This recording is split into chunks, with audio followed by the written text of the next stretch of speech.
The heavy wooden door of the mayor's office was breached as federal agents moved straight into the city's center of power. They didn't find a warehouse or a criminal logistics headquarters, but the place where security plans and community budgets were signed into effect. On the desk right in the middle of the room, the evidence was laid out in an undeniable chain. 15 kilograms of sealed fentanyl, a loaded Colt 1911, and an envelope containing cash. Each piece of evidence carried significance far beyond a typical felony charge. They confirmed an irreversible truth: the drug pipeline hadn't infiltrated the system, it had been nurtured from within it. The FBI and the U.S. Drug Enforcement Administration deployed in standardized formation, moving through city halls, filing rooms, and reception areas as if handling a strategic approach target. There was no smoke, no chaos, just the precise execution of a search warrant predicated on weeks of data analysis. Every step was aimed at minimizing risk and maximizing the chances of seizing evidence before other subjects in the network could be alerted. In the center of the room, Adrian Cortez was subdued without resistance. 7 years serving as a key advisor, appearing in security meetings, helping draft community reform programs, and standing behind budget agreements, all creating the illusion of a dedicated and upstanding public figure. But one open desk drawer caused that entire structural image to collapse. The amount of seized fentanyl was catastrophic in scale, potentially impacting millions, and its presence at the core of government showed the network's level of confidence. They believed no one would dare question the place that was supposed to be the symbol of safety. Forensic teams immediately classified the evidence, sealing each sample according to security protocol before transferring them to a federal drug analysis lab. Not a single trace was allowed to be compromised, as one small error could reset the entire investigation. Meanwhile, the financial investigation team began seizing documents from filing cabinets in the safe, prioritizing folders showing irregularities, private donations, unaudited grants, and internal reports hastily drafted but bearing Cortez's signature. Initial checks suggested the drugs were not the product of a small-time operation. The packaging, weight, and shipping codes matched batches previously seen in cases linked across multiple states. This wasn't a temporary stash, it was a controlled transit point, located in the least suspected place. Choosing such a location required not just audacity, but enough authority to bypass layers of administrative oversight. As agents segregated each piece of evidence for expanded analysis, the air in City Hall's emergency conference room thickened with silence. No one could offer a plausible explanation for a strategic-level staffer holding such a lethal volume of narcotics. What made the situation more critical wasn't the amount of fentanyl, but its location. A misplaced stash could be a blunder. A stash right inside the highest executive office was a declaration that the network no longer feared the system, but had integrated the system as its own component. The arrest was quick, clean, and by the book, but the commanding officer understood this was just the beginning. What was in Cortez's desk drawer wasn't the end of the investigation, but the first signal of a complex, deeply entrenched structure. The city kept running, traffic lights still changed color, but within City Hall, everyone realized a line of power had been hollowed out from the inside, and this raid had only just scratched the surface. Data analysis from the laptop seized in the office didn't just answer the question about the fentanyl's origin, it unveiled an entirely different profile of Adrian Cortez, one that never existed in his official civil service records. When the digital forensics team completed the final layer of encryption, the system revealed a series of documents discreetly organized under a different name: Adrian Salazar. This name was absent from all public documents but matched a list of aliases federal agencies had tracked in several cross-state operations. This meant Cortez was merely a carefully maintained facade over many years. Birth records, school files, old photos, and pre-name change document copies all pointed to his origins.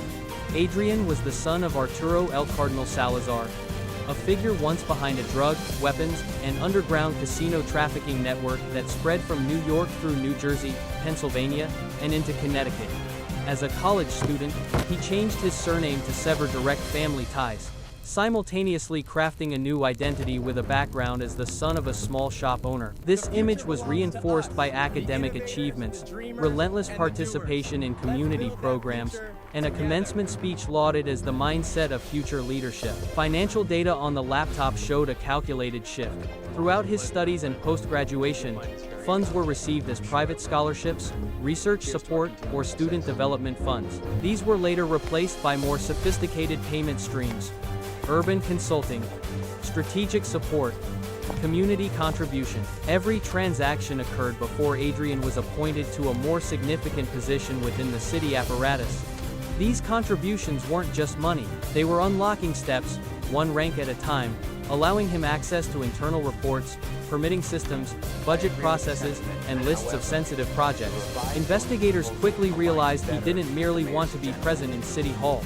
He wanted to be positioned exactly where he could manipulate the flow of information in and out. Preliminary analysis from the DEA confirmed that in his role as a senior advisor, Adrian was privy to surprise inspection schedules, police deployment plans, and resource allocation proposals for key districts. Any minor adjustment to those decisions could create a loophole for the network to operate. And the initial assessment suggested he exploited this loophole for a long time. Coded note files showed a chain of transactions valued up to hundreds of millions of dollars, each item labeled with symbols corresponding to transport routes across 4 states. There were no coded commands, no explicit criminal messages, just minor tweaks in the budget, approvals for truck stop locations, or proposals to change inventory surveillance times. This very minimalism allowed the network to operate for years without disruption. The volume of fentanyl, heroin, and cocaine controlled by the network was regional in scope, affecting the entire Northeast U.S. Federal financial estimates indicated over $180 million in annual goods were moved discreetly while the city held meetings on anti-drug campaigns. Meetings in which Adrian directly participated. The network's impact was most evident in the hardest-hit districts. Violence related to territorial disputes saw a significant increase over the years, accompanied by persistent strain on the healthcare system due to continuously rising overdose cases. Most painfully, many public safety meetings utilized data from the very areas affected. Data Adrian exploited to adjust the network's operations to favorable timings. Investigators determined the network's strength didn't come from its ability to hide, but from being integrated into the decision-making process itself. When a criminal network controls the access points to information, it doesn't need to evade the law, it just needs to adjust law enforcement's direction to its advantage. The order to act was issued in a single phrase.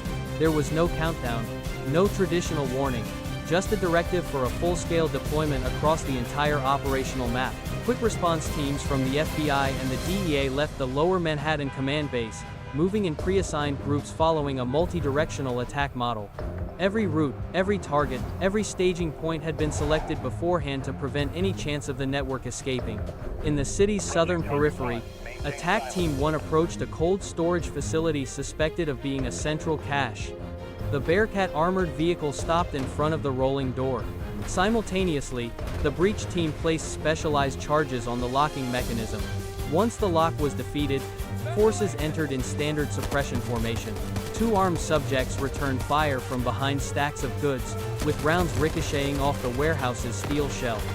Agents segmented their fire, using cover to narrow the subject's field of operation. During the response, Sergeant Elias Grant pulled an unmoving suspect toward safety, but was wounded in the shoulder by a stray round from the attackers. Despite bleeding, he maintained a steady radio signal to report his status and continued directing the technical team toward the storage area. When forces secured the main storage area, industrial shipping containers were opened. Inside were 2,500 pounds of vacuum-sealed cocaine, interspersed with a cache of smuggled firearms. Finding both drugs and weapons in the same facility indicated this was not just a delivery point but a transshipment station for the network's secondary branches. No subjects escaped the perimeter. The entire area was sealed off for inventory and to verify the origin of each package. In Midtown, Attack Team 2 headed for a glass-fronted office tower. On the outside, the building showed no irregularities, simply a policy consultation firm. But in the federal investigation system, it was the network's financial and communication hub. Forces did not approach from the main lobby, opting instead for the stairwell to avoid detection. Reaching the 22nd floor, the reconnaissance team confirmed a hostage situation. A gunman was controlling a document courier, holding a weapon near the victim's head. The air in the office was frozen by absolute tension. The attack team chose a flashbang diversion strategy, creating an opening for the assault team to enter. In the moment the subject lost focus, forces converged from 2 directions. One agent secured the gunman's hands, while the other pulled the hostage out of the danger zone. No casualties occurred. Seizure of servers, hard drives, and documents was immediately prioritized due to the importance of the financial ledger system housed there. In Yonkers, Attack Team 3 approached an underground gambling room hidden behind an old restaurant. 3-layered steel doors were designed to delay raids, but the breach team used specialized equipment to dismantle the hinges in a 3-step process. When the door burst open, the gambling room revealed counting tables, unregistered chips, and a ledger detailing expenditures to various individuals in multiple government departments. There was no resistance. Those inside understood the presence of federal forces meant the network had lost its support structure. In less than 2 hours, all 3 targets were secured. Before sunrise, reports showed 1,240 subjects had been apprehended across various regions.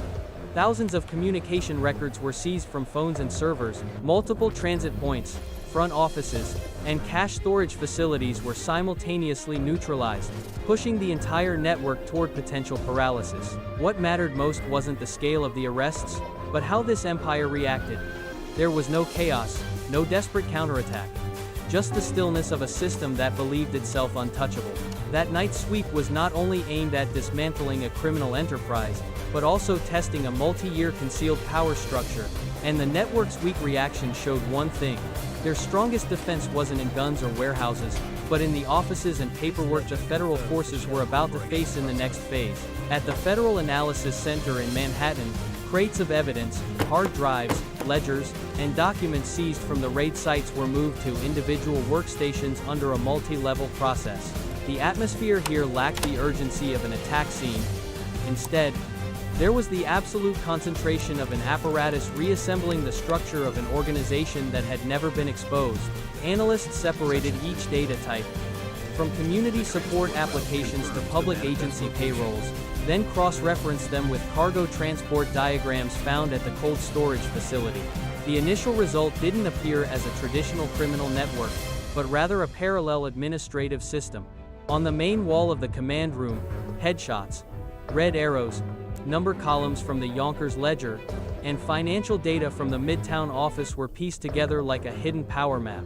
The names that appeared weren't the street-level operatives commonly encountered in drug cases. Instead, the list included officials responsible for construction permits, housing appraisers, transportation system supervisors, Port Authority personnel, and several police department individuals in charge of tracking patrol routes. The ledger seized in Yonkers was the first breakthrough. No signs of encryption, no secret symbols, and no hidden names. Everything was recorded using ordinary job descriptions, urban security consulting, community research expenses, civic project deployment support. Each line in the ledger corresponded to an individual with the authority to sign or delay procedures related to freight movement, business licensing, or adjusting surveillance hours. The analysis team determined this was a sign of absolute confidence, an organization that believed no one would ever look in the right place. Data from the Midtown office showed the network's financial arm operated like a legitimate enterprise. Bank accounts were opened across multiple states, accompanied by shell companies functioning as community support foundations. Many records showed urban consulting contracts signed between nonprofit organizations and public entities. However, when comparing the expenditures of these contracts with the flow of goods discovered at the cold storage facility, the correlation was nearly absolute. This proved the network used legal transactions to cover every transportation route. Analyzing the money flow vertically, investigators found the network extended beyond city limits. Every major expenditure led to administrative offices in New Jersey, Pennsylvania, and Connecticut. Certain individuals in neighboring states were responsible for approving truck stop locations, granting warehousing permits, or adjusting traffic safety inspection schedules. These seemingly minor changes were the key that allowed hundreds of tons of narcotics to move across states without hindrance. Transportation surveillance experts noted that the network's model resembled a civil service structure more than a crime organization. The discipline was evident in the functional division of labor, from the person responsible for paperwork coordination to the financial operations group, the safety and warehouse management teams, and the personnel controlling shipping schedules. Operating like a public sector system allowed the network to avoid scrutiny, as their every activity took the form of procedural compliance. Until that point, the investigation had been assumed to target a sophisticated drug network. However, When the completed link map appeared, the network structure revealed a bigger truth. This wasn't a criminal organization that infiltrated the public system. It was a criminal organization deeply embedded in the public system, turning procedures and paperwork into operational tools. The silence of the subjects during the raids was no longer puzzling. This empire didn't rely on armed force for defense. It relied on contracts, budget allocations, council meetings, and approvals signed during work hours.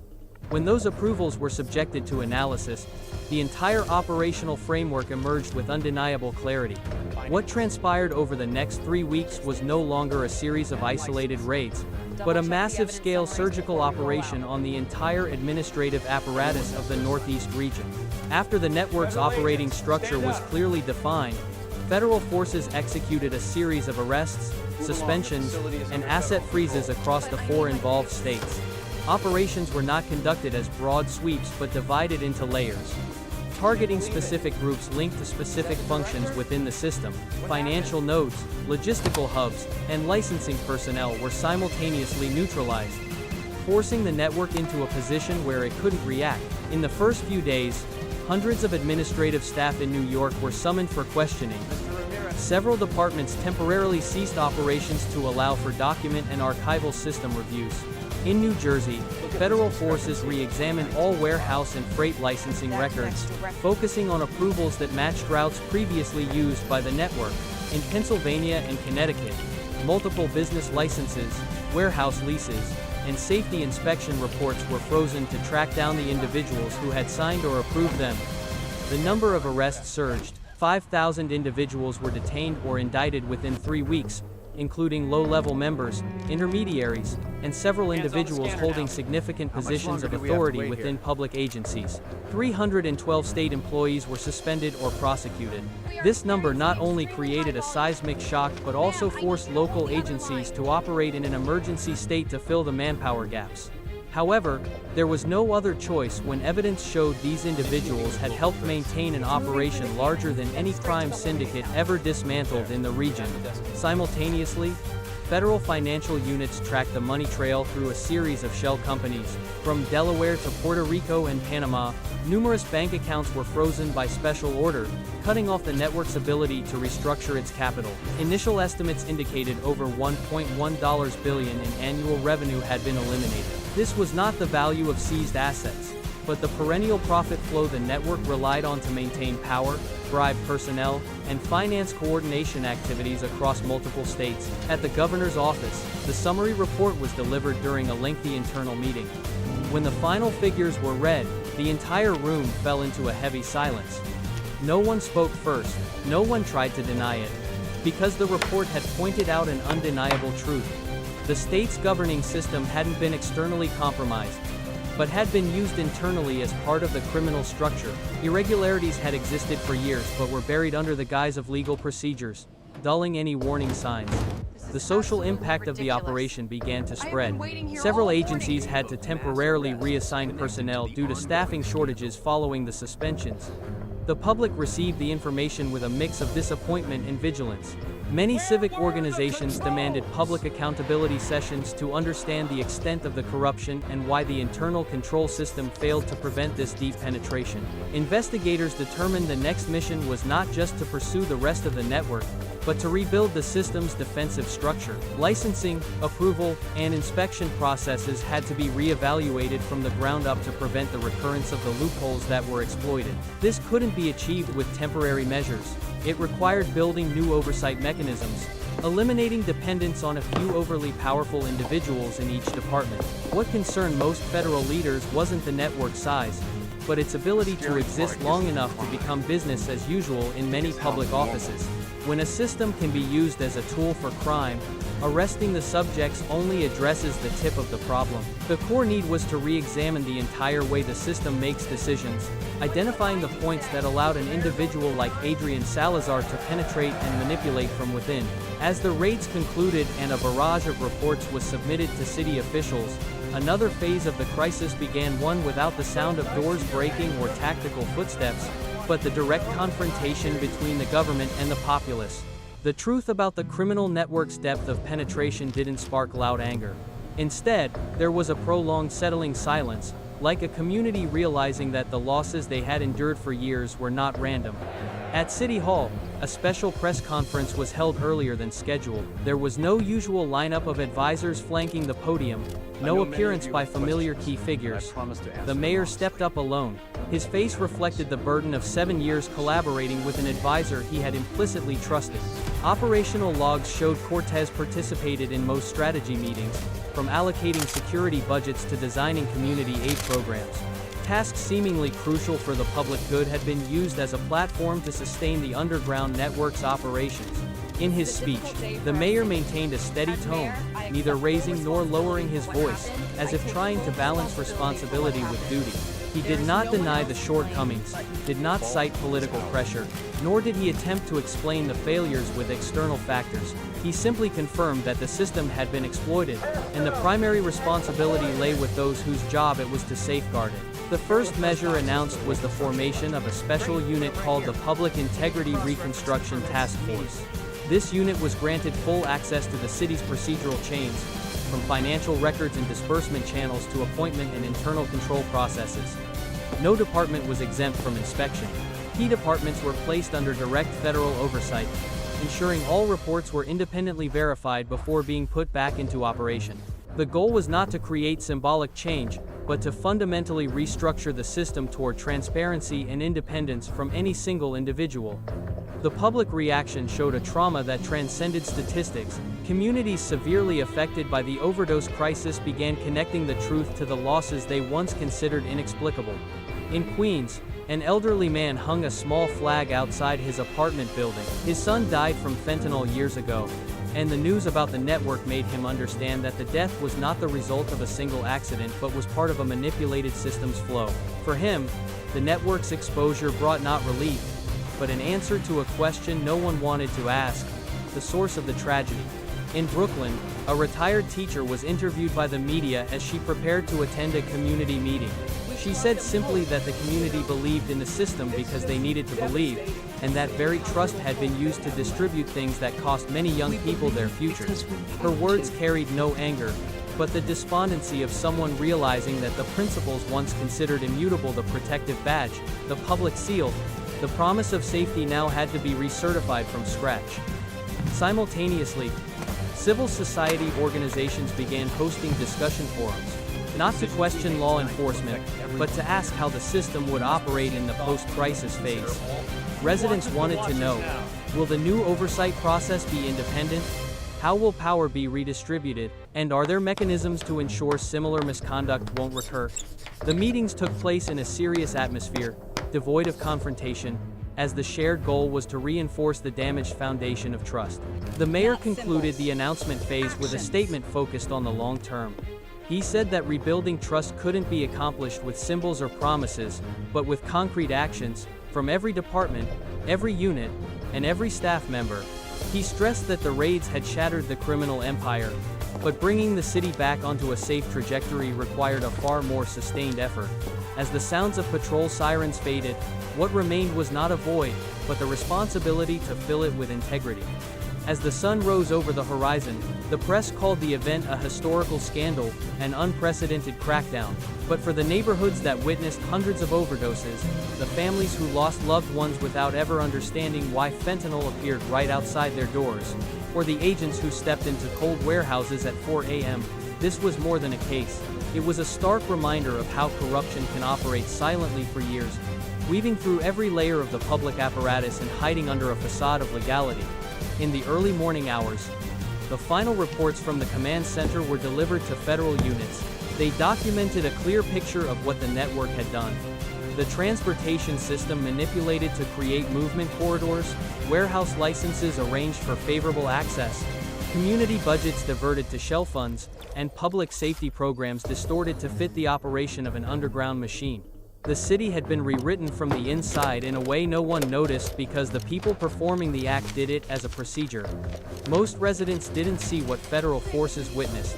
They didn't see the medic rushing into the cold storage facility to stop the bleeding of his wounded colleague, nor the financial analysis team tracking every number separated by mere cents to find anomalies. But they felt the consequences, the family losses, the decline in community services, and the widespread instability in many residential areas. As the operation concluded, they knew that the sacrifice throughout the process was not just professional duty, it was an effort to keep the city from being fundamentally compromised by a power operating under the public veneer. During this period, federal forces published a summary of the individuals involved in the operation.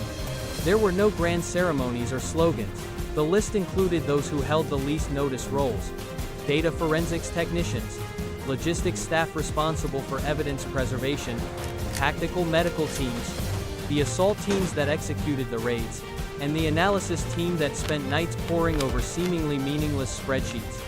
Each position was a part of the collective shield, the shield that prevented the system from becoming entirely rotten. In the neighborhoods that had been hit hardest, residents began organizing community meetings again. They weren't gathering to express anger, but to ask what happens next. How can the civil service recruitment system become more transparent? Who oversees the flow of community funds?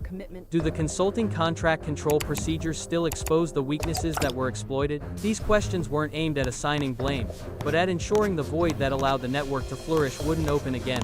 Community observation became an extension of the reconstruction process. Local organizations proposed establishing an independent oversight council, where citizens could monitor the implementation of integrity standards. Legal experts called for reform of the internal reporting system, ensuring every anomaly in licensing and approval processes was tracked by multiple levels of oversight, rather than depending on a single individual. These proposals were not intended to instantly change the current apparatus, but they created a foundation for the city to begin regaining stability. Against this backdrop, the final message of the operation was delivered. The public shield did not break. It was tested, worn down, and exploited, but it stood firm because of people who refused to ignore the abnormal details, refused to let the system become paralyzed. The agents acted in the shadows not just out of duty, but from the understanding that without that intervention, the city would continue operating based on a manipulated structure.